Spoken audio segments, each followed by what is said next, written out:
This week's blog post is the first in a series on my visit to Chesterwood.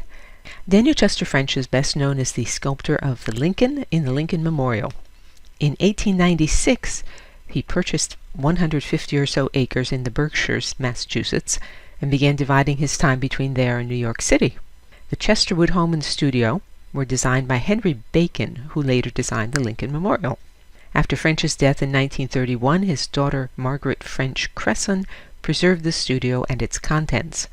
That included many plaster models of works that were commissioned in bronze or marble. The Chesterwood property is now under control of the National Trust for Historic Preservation. Incidentally, Chesterwood is in Stockbridge, and it's just down the road from the Norman Rockwell Museum, which this summer through October 31st is showing Enchanted, a History of Fantasy illustration. In this post, I'm giving you a selection of French's works that are displayed at the Chesterwood Visitor Center. Incidentally, this is the home of Daniel Chester French, and it has gorgeous views of the Berkshire Mountains. You can kind of see it in that picture. The view the other direction is even more spectacular. All right. When he was very young, French sculpted small genre pieces of the sort that were very popular after the Civil War.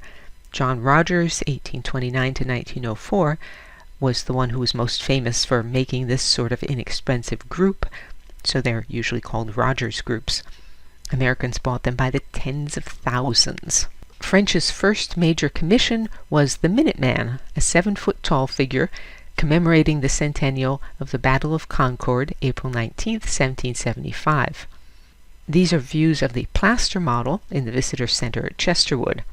The bronze version is, of course, at Concord. After studying in Europe, French later reworked the figure to make the anatomy more persuasive, and Chesterwood has a small bronze of that version in the Visitor Center as well. Unfortunately, I didn't get a decent photo of it. This is a plaster cast of the Millmore Memorial, which is also known as the Angel of Death and the Sculptor. I've given you also the original bronze, which is in a cemetery in Boston, and the marble version, which is more familiar to me, which is at the Metropolitan Museum. It occurred to me to wonder what I find appealing in a sculpture that includes the Angel of Death. And the answer is that, to me, this memorial says, this is a person worth remembering. This is a person who did something, whose life mattered. And I like hearing about people who made their lives matter. This piece commemorates Martin Millmore, 1844 to 1883, a sculptor who died at the age of 39, and his brother Joseph, who was a stone carver. One of the pair's most notable collaborations was a Sphinx. I've given you a link to that. That's why French shows the Angel of Death gently reaching out to stop the sculptor's chisel as he is working on that particular mythological creature. And this is the model for the DuPont Memorial.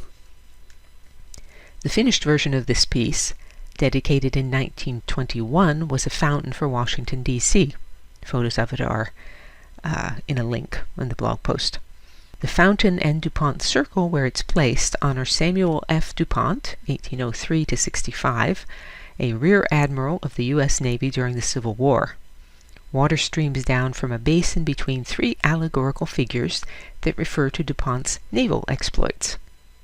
In this slide, this figure is Sky, who holds the earth in one hand and has stars scattered above her head.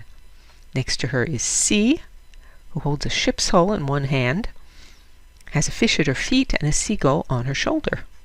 And at the right is Wind, who guides a sailing ship that rests on waves between his feet as he grips a shell in the other hand. I really like the angles on Wind's face and the way his hair blows forward in the stiff breeze. Next week we will look at some sculptures that are inside French's studio. DianeDurantewriter.com has hundreds of posts on sculpture, painting, architecture, and my other obsessions. To join the free Sunday Recommendations email list, visit the URL that's on your screen or email me. And you can say, "Well done, Diane," or support my work and receive rewards by means of the tip jar on DianeDurantewriter.com. As always, thank you for listening.